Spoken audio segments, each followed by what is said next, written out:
So no, I did not take the first plane to Miami. This is not Tamiami Park, but it's also not a used portion of the Belle Isle Street Circuit anymore. If you can remember all the way back to 1992 when this circuit first started, and then when they brought it back in 2007, they used this little bit of, I guess you could call it Mickey Mouse section. Now there were points in its history, and they continue to use the layout to this day, where there's a straightaway that connects the front stretch to the back stretch, essentially. But in the past, multiple times in the past, and sometimes in between, they used this. Well, unfortunately, starting tomorrow, the entire circuit here at Belle Isle will look just like the scene behind me. But we still have one last race left in the history of Belle Isle, and of course, that's tomorrow with the Indy cars. Now today, there was not only qualifying for IndyCar, but also an IMSA sports car race. So let's take a look at some of the things that happened today. And the most notable right off the bat is the fact that Romain Grosjean had a serious accident coming into the final sector of the lap, getting into the concrete wall. He will necessitate a backup car, or his team, that crash necessitates a backup car. Easy for me to say. English is my first language, I think.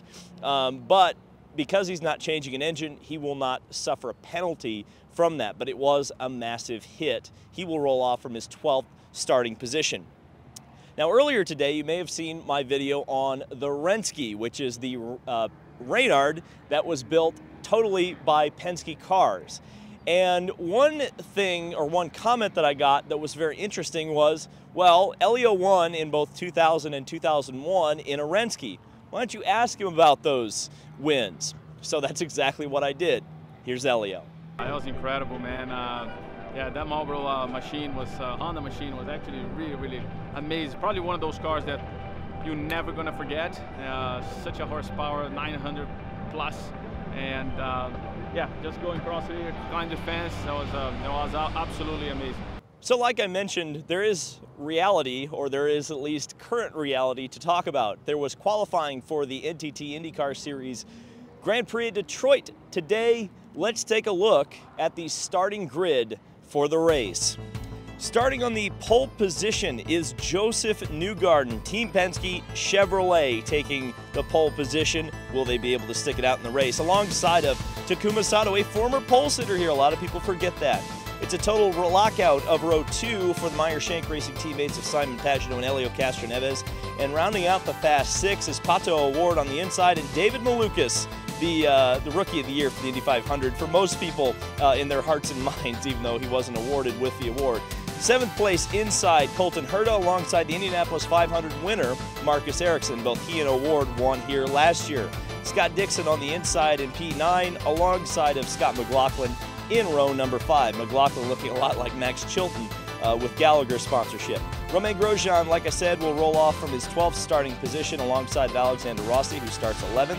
Connor Daly and Rias VK and all Ed Carpenter Racing lockout of the 7th row. Kyle Kirkwood, who already has a win today, though not in IndyCar, alongside Will Power, who was very upset with Alex Palou, thought he blocked him in qualifying. Santino Ferrucci filling in for Callum Ilott with Hunkos Hollinger Racing, alongside of the aforementioned Alex Palou. Row 10, Christian Lundgaard alongside Jack Harvey, another team lockout of a row, this time row 10. Devlin DeFrancesco alongside Jimmy Johnson, who actually out-qualified several drivers today, started rolling off in 22nd position. Graham Rahal alongside of Tatiana Calderon. Rahal out-qualified by both of his teammates. And then the final row, row number 12 or 13, easy for me to say, is Felix Rosenquist on the inside, and Dalton Kellett, who's had an absolutely miserable weekend, had a crash, was unable to qualify, but he had an ended penalty anyway that would have cost him 6 spots to begin with.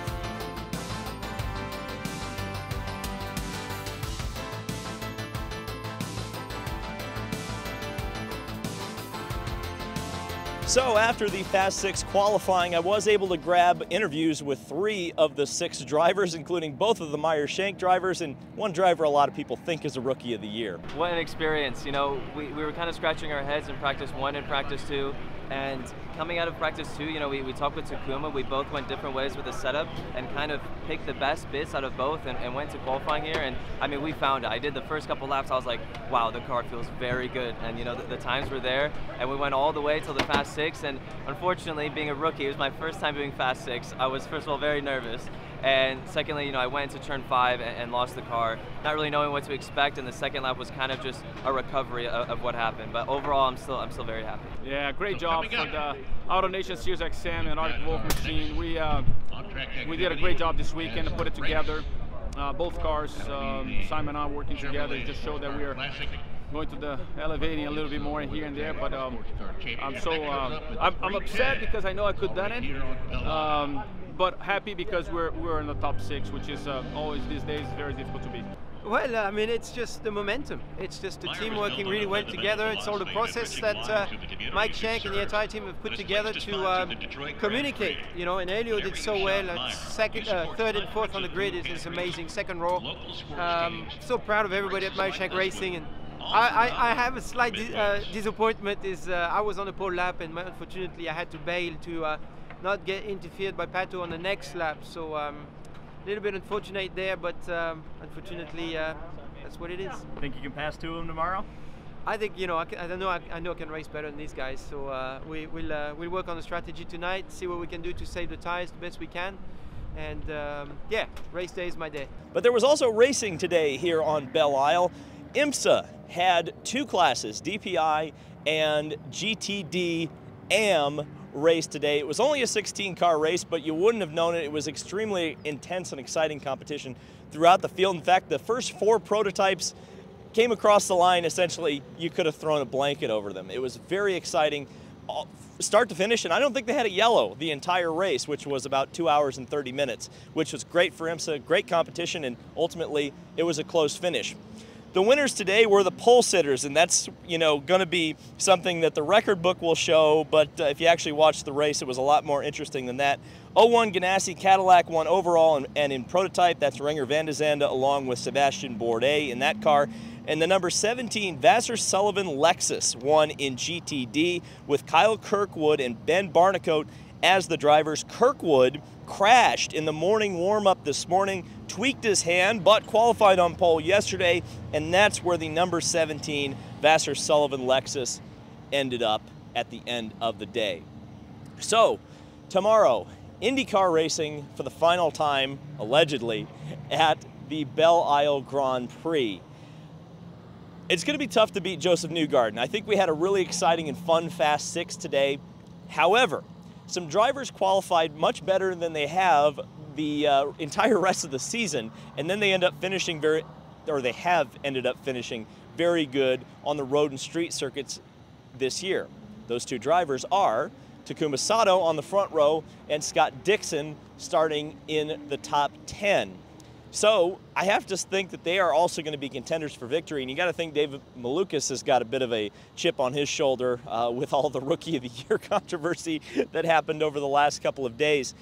But I think we're going to have a pretty good race to send off the Belle Isle Grand Prix here in Detroit before it moves downtown. And I have to tell you that it is a little bit sad that it's leaving here. You know, I'm one of the biggest bashers of Belle Isle at the end of the day. But when you think about it, and you think about downtown, it's not going to have this atmosphere. Like right now, I'm looking at this beautiful garden right here. There's some great architecture from when this place was, believe it or not, a zoo. I learned that today. But it's going to be sad when it moves downtown because you're going to lose a lot of the ambiance. You're going to lose some of the great feelings of being on the bay, so to speak, seeing the boats go by. I don't think you're going to have quite as much of that in downtown Detroit. Hopefully it will. I don't know, but the circuit itself doesn't look like it's quite as intriguing, I guess you could say, as this one. So it's going to be a little bit sad. But that's for next year. We still got 1 Belle Isle Grand Prix to go. Thank you guys so much for watching. I'm going to try not to get run over by all these guys who are lined up to drive on the track. And we'll see you in the next video.